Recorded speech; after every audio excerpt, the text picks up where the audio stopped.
இன்னைக்கு champions trophy final ஆட்டம் ஒட்டுமொத்த 140 கோடி மக்களுடைய இதய துடிப்பை எகிர விட்டு சுமார் 25 வருட பகையை நம்ம இந்தியா சற்று கொஞ்ச நேரத்துக்கு முன்னாடி நியூசிலாந்து அணிக்கு எதிராக பழிக்கு பழி பகை தீர்த்திருக்காங்க. அந்த வகையில் இன்னைக்கும் கேப்டன் ரோஹித் சர்மா தொடர்ந்து அவர் டாஸ் தோத்ததை தொடர்ந்து ஃபர்ஸ்ட் நியூசிலாந்து அணி நாங்கள் பேட்டிங் பண்ணிக்கிறோம் அப்படின்னு வந்துட்டாங்க. 50 ஓவர்கள் முழுசா விளையாண்டு 7 விக்கெட்டுகளை இழந்திருந்தாங்க. 251 ரன்கள் எடுத்திருந்தாங்க. நம்ம இந்திய அணி பக்கம் வருண் சக்கரவர்த்தி, குல்தீப், அதே போல் அக்ஷர் பட்டேல், ஜடேஜா இந்த 4 பேரும் ஸ்பின்னர்கள் அபாரமாக பந்து வீசினதால நியூசிலாந்து அணியை இந்த கம்மியான ரன்னுக்கு உள்ள கட்டுப்படுத்த முடிஞ்சுது. இப்படி இருக்க இந்த ட்ராக் ஒரு ஸ்லோவர் ட்ராக் ஸ்பின்னர்களுக்கு சாதகமாக இருக்கும் அப்படிங்கிறதால நியூசிலாந்து அணி அவங்களும் 4 ஸ்பின்னர்களோட தான் களம் இறங்கினாங்க. 252 ரன்னை டார்கெட்டாக ஃபிக்ஸ் பண்ணி நம்ம இந்தியா சேசிங் பண்ண ஆரம்பித்தாங்க. ஓப்பனராக நியூசிலாந்து அணி அவங்க நினச்சி பார்க்க முடியாத ஓப்பனிங் ரோஹித் சர்மா, கில் 2 பேருமே கொடுத்தாங்க.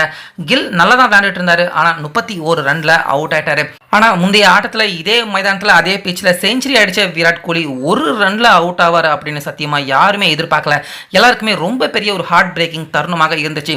ஸோ அதனால் அந்த இடத்துல இருந்தே இந்தியாவுடைய ரன் ரேட் பயங்கரமாக விழ ஆரம்பிச்சிருச்சு. ரோஹித் சர்மா சிக்ஸர்களையும் பவுண்டரிகளையும் பறக்க விட்டிருந்தாலும் அவரும் 2 விக்கெட் விழுந்ததுக்கு அப்புறமா ஸ்லோவாக விளையாட ஆரம்பிச்சிட்டாரு. ஆனால் ரோஹித் சர்மா செஞ்சுரி அடிப்பார் அப்படின்னு எல்லாருமே எதிர்பார்த்தாங்க. ஆனால் சிக்ஸர் அடிக்க ட்ரை பண்ணி 76 ரன்ல ரோஹித் சர்மா அவுட் ஆயிட்டாரு. அதுக்கப்புறமா அக்ஷர் பட்டேல், ஸ்ரேஷ் ஐயர் 2 பேருமே ரொம்ப பொறுமையாக விளையாண்டாங்க. ஒரு சில மெடின் ஓவர்கள் ஓவருக்கு 1 ரன் அப்படிங்கிற நிலைமைக்கு கூட இந்தியா தள்ளப்பட்டிருந்தாலும் நிதானமாக விளையாண்டு இந்தியாவை வெற்றியின் பாதைக்கு கொண்டு போனாங்க. ஸ்ரேஷ் ஐயர் 50 அடிப்பார் அப்படின்னு பார்த்தா அவரும் 48 ரன்ல அவுட் ஆயிட்டாரு. அக்ஷர் பட்டேல் நல்லா விளையாண்டு அவரும் சிக்ஸரெல்லாம் அடிச்சாரு மிச்சல் சாண்ட்னர் பால்ல. ஆனால் அவரும் 29 ரன்ல அவுட் ஆக அதுக்கப்புறமா ஹர்திக் பாண்டியா, KL ராகுல் 2 பேருமே பார்ட்னர்ஷிப் போட்டாங்க. அந்த நேரத்தில் பாலுக்கு பால் ரன் எடுக்க வேண்டிய கடினமான நிலைமைக்கு நம்ம இந்தியா தள்ளப்பட்டிருந்தாங்க. ஆனாலுமே கடைசி வரைக்கும் ஒரு மாதிரி டஃப்பாக கடினமாக போன இந்த ஆட்டத்தில் ஒரு த்ரில்லரான திக் வெற்றியை நம்ம இந்தியா அடைஞ்சிருந்தாங்க. ஸோ நம்ம இந்தியாவுடைய இந்த வெற்றி சுமார் 25 வருஷம் கழிச்சு இதே சாம்பியன்ஸ் ட்ரோஃபியில் நம்ம இந்தியா இப்போ நியூசிலாந்து அணியை பழிக்கு பழி வாங்கியிருக்காங்க அப்படின்னே சொல்லலாம். அதாவது 2020 சாம்பியன்ஸ் ட்ரோஃபி ஃபைனலில் நம்ம இந்தியாவும் நியூசிலாந்து அணியும் இதே மாதிரி தான் மோதிருந்தாங்க.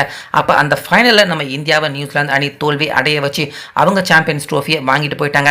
இதே மாதிரியான ஒரு சாம்பியன்ஸ் ட்ரோஃபி இப்போ 25 வருஷம் கழிச்சு மீண்டும் இந்த மாதிரியான ஒரு ஃபைனலில் நம்ம இந்தியாவும் நியூசிலாந்து அணியும் எதிர்த்து விளையாண்டு இந்த முறை நம்ம இந்தியா நியூசிலாந்து அணியை வீழ்த்தி ஒரு த்ரில்லரான திக் வெற்றியை அடைஞ்சிருக்காங்க. ஸோ 25 வருஷம் கழிச்சு இதே மாதிரியான ஒரு சாம்பியன்ஸ் ட்ரோஃபியில் நம்ம இந்தியா நியூசிலாந்து அணியை பழிக்கு பழி தீர்த்திருக்காங்க.